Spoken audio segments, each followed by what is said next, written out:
Hello दोस्तों, स्वागत है आप सभी का स्लीपी क्लासेस में। दोस्तों, स्लीपी क्लासेस में हम बहुत टाइम से, बहुत एक पुराना इनिशिएटिव है हमारा, ये है प्रीमिक्स। तो अगर आज आप प्रीमिक्स देख रहे हैं तो दोस्तों ये अप्रॉक्सीमेटली 3 साल हो गए हैं इसको। हर रोज हम क्वेश्चन डिस्कस करते हैं, शाम में 5 सवाल डिस्कस होते हैं। इकोनॉमी का डे है तो आज इकोनॉमी के 5 सवाल डिस्कस होंगे। तो एंड दोस्तों, बहुत से टॉपर्स जिनके रैंक्स आए उनके बारे अब उनके इंटरव्यूज देखें तो कंसिस्टेंटली एक हमारे इनिशिएटिव की बात जो रेगुलरली करते हैं, दैट इज अबाउट प्रीमिक्स। ठीक है दोस्तों, तो आज चलिए करते हैं 5 सवाल इकोनॉमी के। तो सबसे पहला दोस्तों सवाल, एंड मैं चाहता हूं आपको बिफोर वी प्रोसीड, जो आज का प्रीमिक्स है इट्स अ रिवीजन प्रीमिक्स दोस्तों, रिवाइज कर रहे हैं। हमने पिछले बहुत से, मैंने ऐसे 5 कोई भी सवाल निकाले ताकि देखूं कि बच्चे कितना जो जो रिवाइज कर रहे हैं। अगर आपने पढ़े हुए हैं, प्रीमिक्स पुराने किए हुए हैं, आपको सवाल आते होंगे। एंड आप थोड़ा सा ना यहाँ पे जो एक चीज चेक भी कीजिए कि कितना रिकॉल कर पा रहे हैं आप चीजों को। ठीक है दोस्तों, तो अगर आपने प्रीवियस अगर प्रीमिक्सेस नहीं किए तो आप डेफिनेटली, जो पक्का मैं कहूंगा, उनको देख लीजिए, क्योंकि बहुत सारा कंटेंट है, क्वेश्चंस हैं जो प्री में सवाल नजर आते हैं, प्री में कंटेंट नजर आता है आपको। तो which is a good thing, इतना अगर डेटाबेस हमारे पास पड़ा हो तो व्हाई नॉट यूटिलाइज इट। ठीक है, ओके। चलिए, सबसे पहला जो सवाल है ये है NIIF पे question, national investment infrastructure fund के बारे में। लेकिन ध्यान देने वाली बात है कि कौन सी चीज यहाँ पूछी गई है, इनकरेक्ट है। पहली स्टेटमेंट कि NIIF अभी 2 फंड्स को मैनेज कर रहा है जिनके डिस्टिंक्टिव इन्वेस्टमेंट मैंडेट्स हैं। दूसरा, जो फंड्स यहाँ रजिस्टर्ड हैं वो AIF ऑल्टरनेटिव इन्वेस्टमेंट फंड के जैसे रजिस्टर्ड हैं सेबी के अंदर। ठीक है दोस्तों, तो बताइए यहाँ पे कौन सी स्टेटमेंट करेक्ट है एंड या फिर अदर जो इनकरेक्ट पूछी गई है हमसे, कि पहली सही, पहली इनकरेक्ट है, दूसरी इनकरेक्ट, या बोथ आर इनकरेक्ट एंड या फिर नन ऑफ द अबव। तो दोस्तों ठीक है कि इसमें से कोई भी इनकरेक्ट नहीं है, तो अपना आंसर मार्क कीजिए, थोड़ा सोचिए समझिए। अगर पहले किया हुआ तो रिका जो यहाँ पे ना अपने जो दिमाग को वापस जो लाने की कोशिश कीजिए कि रिकॉल करते हैं कि कितना हमें याद है। ओके, आंसर इज यहाँ पर कि first statement is not correct, क्योंकि 2 फंड्स नहीं 3 फंड्स मैंडेट है यहाँ पर जो मैनेज करने का।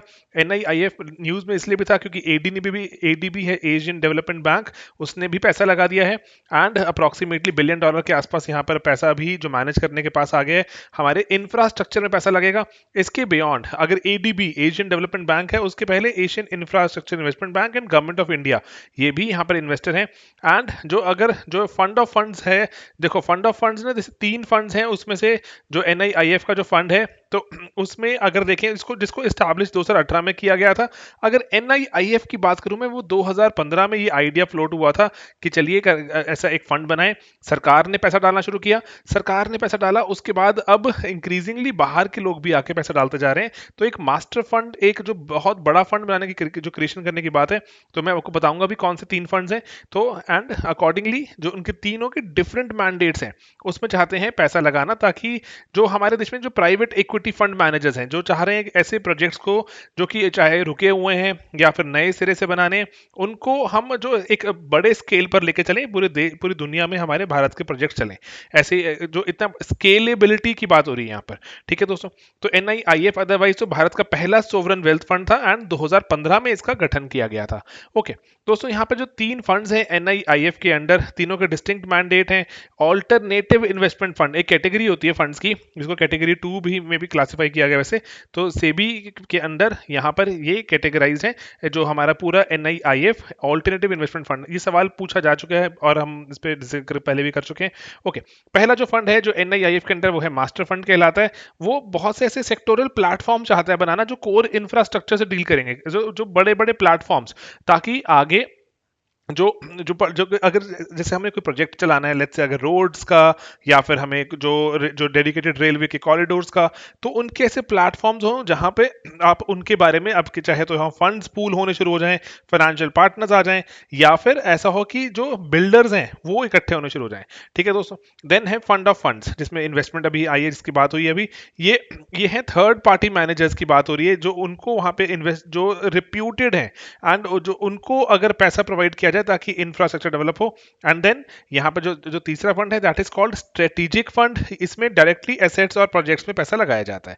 ठीक है दोस्तों, तो प्लेटफॉर्म्स बनाना, मैनेजर्स को पैसा देना एंड प्रोजेक्ट्स में पैसा लगाना, 3 तरह के डिस्टिंक्ट मैंडेट्स हैं जो हमारे जो NIIF के अंडर आते हैं। ओके, चलिए दूसरा सवाल यहाँ डिस्कस करते हैं। It is about cooperative banks. आज वैसे हमारे क्रैश कोर्स में भी हमने बैंक से डिस्कस किया, जो करंट अफेयर्स एक्सेट्रा। इसके बियॉन्ड दोस्तों कि आप कोऑपरेटिव बैंक्स बहुत ही इंपॉर्टेंट एंड लास्ट टाइम भी हमने कोऑपरेटिव बैंक्स पे थोड़ा डिटेल डिस्कशन किया था, पेपर में मुश्किल सवाल था and incidentally we could solve it as well. ठीक है, कंटेंट बहुत सारा अवेलेबल है, बस थोड़ा फोकस होकर पढ़ने की रिक्वायरमेंट है एंड बताना है आपने कौन सी स्टेटमेंट करेक्ट है।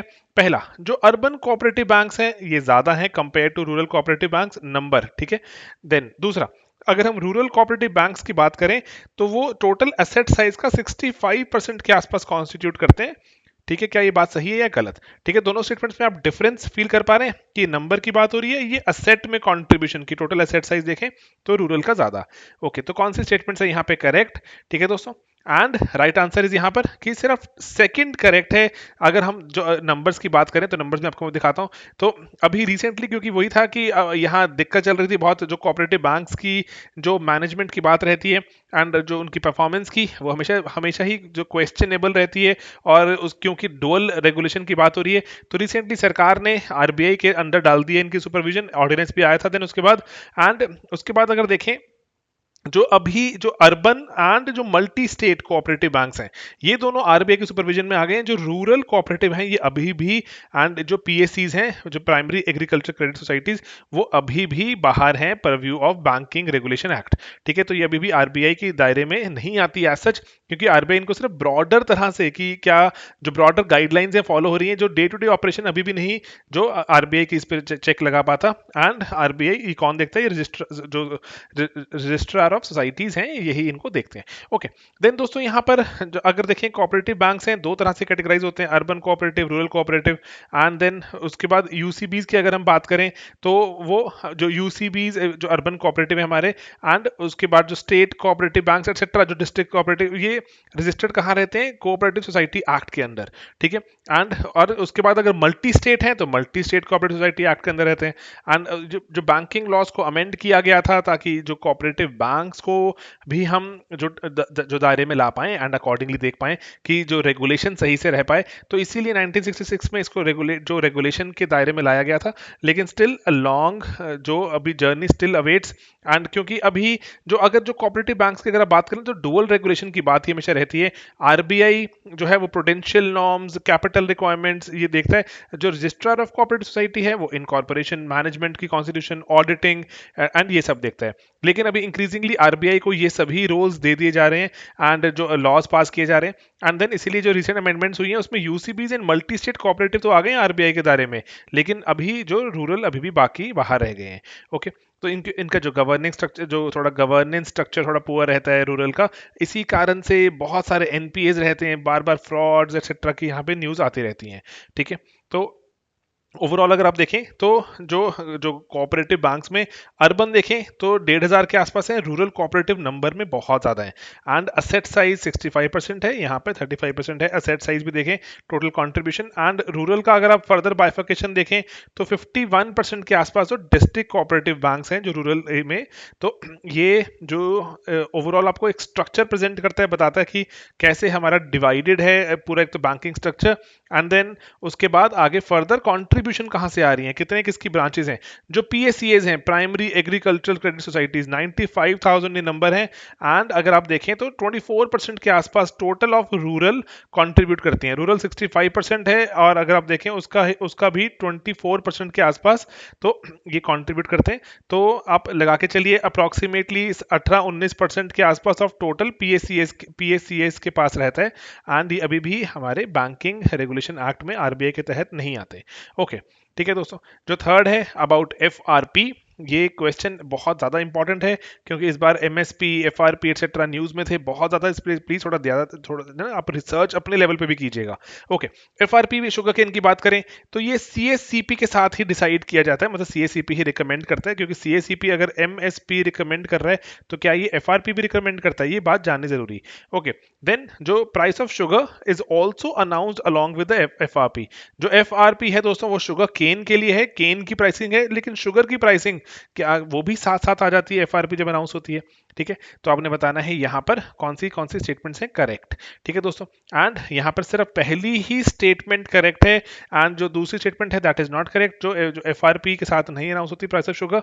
ठीक है, शुगर इज अ सेपरेट जो kind of thing, recently orders pass हुए थे कि शुगर का भी एमएसपी अनाउंस होगा, तो लेकिन स्टिल दैट इज जो शुगर बेचते हैं उनकी अभी भी एक डिमांड है कि that is still very low. ठीक है, ओके, यहाँ पर 1966 का ऑर्डर है, उसको अमेंड करके जो एफआरपी शुगर केन का लाया गया था 2010 में, एंड अकॉर्डिंगली वहाँ पर जो आज सीएससीपी को ही मैंडेट दिया गया था कि आप ही बताएंगे कि शुगर केन का क्या रहना चाहिए हमारा फेयर रेम्युनेटिव प्राइसेस, एंड इसके cost of production of sugar cane किस पे डिपेंड करती हैं, जैसे कि कितना रिटर्न आ रहा है फार्मर्स को, ठीक है, एग्रीकल्चर कमोडिटीज का जनरल ट्रेंड क्या है प्राइसेस का, एंड ठीक है, availability of sugar and price of which sugar produce from sugar cane is sold by sugar producers. अगर शुगर की प्राइस बहुत लो प्राइसेस पे जा रही है, बिक रही है, तो हम शुगर जो अगर आप शुगर की ही प्राइसेस मार्केट में लो बिक रही हैं, तो आप शुगर केन की प्राइसेस बहुत हाई नहीं दे सकते, क्योंकि जब ये मिल में जाएगा शुगर केन, मिल वाले को आगे शुगर बेच के कुछ मुनाफा ही नहीं होगा, तो वो केन की हायर प्राइसेस नहीं देगा। इसका मतलब क्या हुआ यहाँ पर दोस्तों, कि मिल पर है रिस्पॉन्सिबिलिटी एफआरपी देने की। ठीक है, अभी जो ये डिमांड है कि अगर एमएसपी को भी प्राइवेट जो पार्टीज के पास छोड़ दिया जाए, तो वहां पर वो जो एमएसपी वालों का जो एक डर क्या रहता है कि अगर प्राइवेट पार्टीज में अगर हम देखें, शुगर केन का एग्जांपल लेके देखें, शुगर केन में मिल ओनर्स हैं, वो पैसा नहीं दे पाते केन ओनर्स को, जो केन उनके पास लेकर आते हैं, तो प्राइवेट पार्टीज वीट राइस का कैसे देंगी। ठीक है, एंड देन इसके बाद रिकवरी कितनी हो रही शुगर केन पे, वो भी डिपेंड करता है, वो भी जो डिसाइड करेगा कि कितना हमारा जो एफआरपी रहने वाला है सीएसीपी के पास। ठीक है, तो ये ना चीजें हमेशा दिमाग में रखिएगा, हमें प्री में पूछी जा सकती हैं। ओके, इसीलिए अब लेकिन जो जो जो फार्मर्स के इंटरेस्ट प्रोटेक्ट करने के लिए, क्योंकि मिल वालों के पास जो शुगर मिल्स होती हैं पैसा ही नहीं होता देने के लिए केन ओनर्स को, तो इसीलिए एमएसपी की बात भी हुई थी कि शुगर को एमएसपी लेकर आते हैं, 2018 में इसको लागू किया गया, लेकिन स्टिल ये अभी बहुत लो है कि जो केन के एफआरपी है वो रिकवर करके नहीं दे पाते। ओके, ठीक है दोस्तों, अगली स्टेटमेंट देखते हैं यहाँ पे, it is about sovereign wealth fund. तो यहाँ पे कौन सी स्टेटमेंट्स हैं करेक्ट। जो सोवरेन वेल्थ फंड है दोस्तों, वो एक स्टेट ओन्ड इन्वेस्टमेंट फंड रहता है। ठीक है, स्टेट ओन्ड मतलब सरकार इसको ओन करती है, एंड जो पैसा कहाँ से आता है उसमें, इस फंड में, जहां जो पैसा सरकार कमाती है, जनरेट करती है। ठीक है, countries surplus reserves. Okay, then sovereign wealth funds, ये अभी भारत में इनको इजाजत नहीं है पैसा लगाने की, क्योंकि सिक्योरिटी रीजंस रहते हैं। तो आप बताइए यहाँ पे कौन सी स्टेटमेंट्स हैं करेक्ट। ठीक है, एंड देन थर्ड भी है स्टेटमेंट यहाँ पे हमारे पास कि एनआईआईएफ, ये एग्जांपल है हमारे पास एसडब्ल्यूएफ का, जो सोवरेन वेल्थ फंड का। ठीक है दोस्तों, तो यहाँ पे कौन सी स्टेटमेंट्स हैं जो करेक्ट हैं, आपसे करेक्ट ही पूछा गया है अगर, तो दोस्तों राइट स्टेटमेंट इज यहाँ पर कि आपकी 1 और 3, बिकॉज जो सोवरेन वेल्थ फंड्स हैं दे आर परमिटेड। हमने अभी देखा था रिसेंटली कि जो प्रीवियस क्वेश्चन में जो हमारे पास Asian development bank and then Asian infra and investment bank, and then उसके बाद हमारे पास इवन की अब आबू धाबी का भी एक सोवरेन वेल्थ फंड है, उसने भी पैसा लगा दिया है हमारे एनआईआईएफ में। तो sovereign wealth funds are pretty much allowed, and rather इनके लिए तो एक स्पेशल प्रोविजंस क्रिएट किए जा रहे हैं ताकि अट्रैक्ट किया जाए इनको भारत में पैसा जो लगाने के लिए।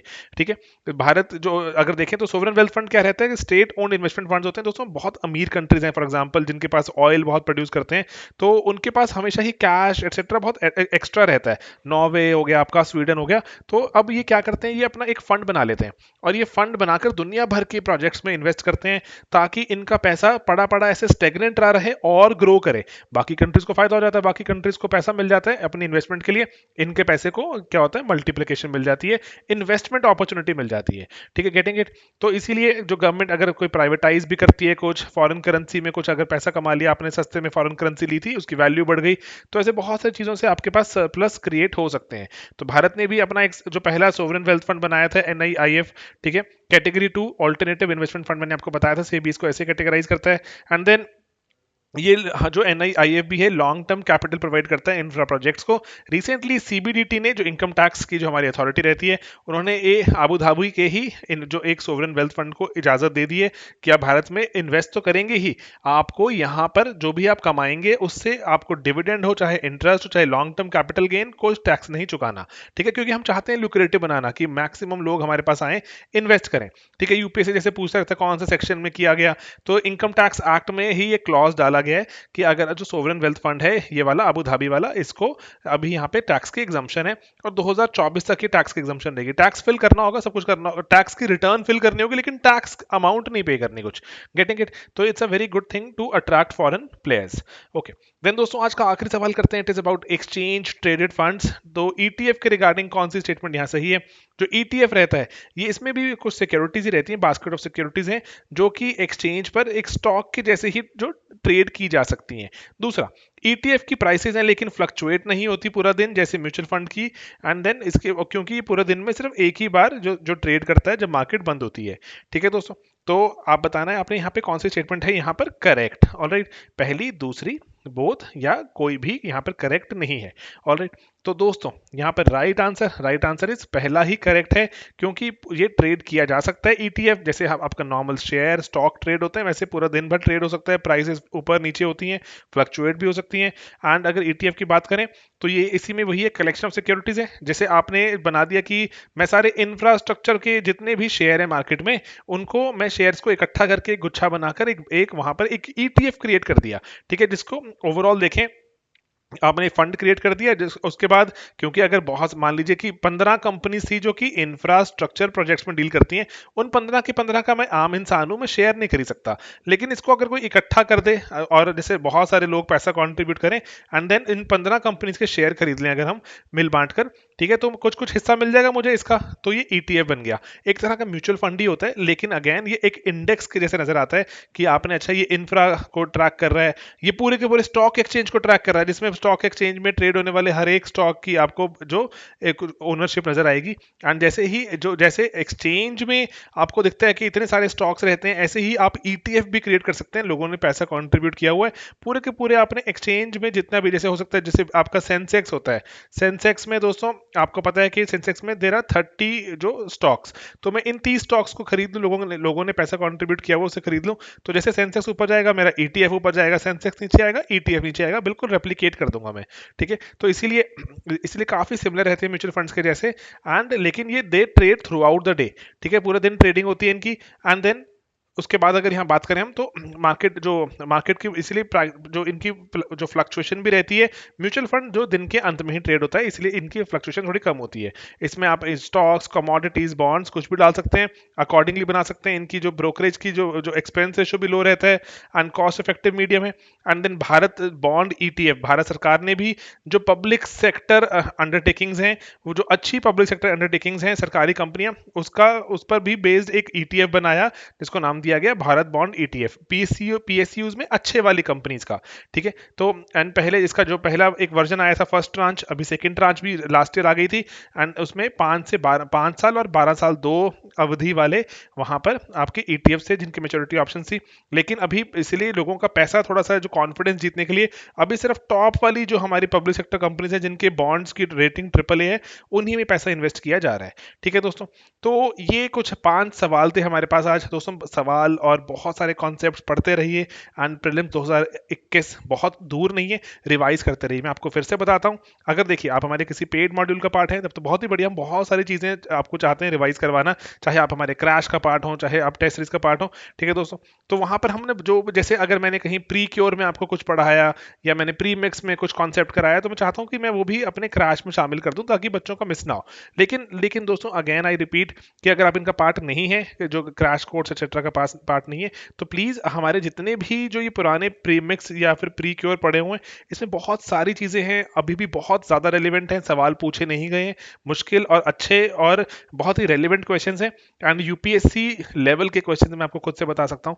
ठीक है, तो इसीलिए आप इनको जाके देख सकते हैं। यूपीएससी ने सिर्फ 100 सवाल पूछने होते हैं हर साल, तो इसलिए बहुत से सवाल वर्दी गुड क्वेश्चंस रह जाते हैं हर साल पूछने। तो इसलिए आप प्लीज इनको भी देखिए, प्रीमिक्स प्री क्योर को कम से कम पिछले ज्यादा नहीं तो पिछले 18 महीने का तो प्रीमिक्स प्री क्योर पक्का देख लीजिए। आप इनकी जो स्पीड बढ़ाइए इनकी फटाफट देखिए। एंड देन अगर आप लेट्स से 2022 टारगेट कर रहे हैं तो जीएस, सोशियोलॉजी, पॉलिटिकल साइंस हमारे एंड एसए हमारे पास इनके भी बैचेस अवेलेबल हैं। ठीक है दोस्तों, एंड ये बैचेस अभी जैसे आज हो गई है 25th हो गई है, तो ये 28th ऑफ फरवरी तक ही ओपन है बैच 1। उसके बाद 45 डेज के बाद बैच 2 आ जाएगा, then you can always join batch 2। ठीक है दोस्तों, तो मेहनत करते जा रहे हैं, पढ़ते जा रहे हैं। एंड जैसे अभी जो ये लॉन्ग टर्म अगर बैचेस रहते हैं इसमें तो मेंस आंसर राइटिंग भी होती है दोस्तों। ठीक है, तो mains answer writing and prelims, test series, crash etcetera सब रहता है, पूरा पैकेज रहता है। तो काफी कॉस्ट इफेक्टिव तरीके से, लो कॉस्ट या नो कॉस्ट, सिंपल रखा हुआ आइडिया, आपको maximum and top quality content देने की हमारी ट्राई। ठीक है, आप भी मेहनत कीजिए, पढ़ते हैं, मेहनत करते हैं। एंड दोस्तों अगर आप अभी तक इस पूरी जो बग के बाद अभी तक अगर आप जो अभी देख रहे हैं वीडियो, तो प्लीज एक एंड में एक चीज लिखिएगा NIIF। ठीक ठीक है, देखते हैं। ठीक है दोस्तों, तो मैं चाहता हूँ देखना बस कि अंत तक वीडियो कौन कौन देखता है। डेफिनेटली अगर आप देख रहे हो वीडियो अंत तक, तो it will be a kind regard to your teacher. And अगर नहीं देखे तब भी it's okay, and we wish you all the best and good luck. तो लेकिन अगर देख रहे हो तो NIIF प्लीज कमेंट्स में लिखिएगा, मजा आएगा। ठीक है, चलिए मिलते हैं दोस्तों अपने अगले वीडियोस में बहुत ही जल्द। बाय बाय दोस्तों, टेक केयर।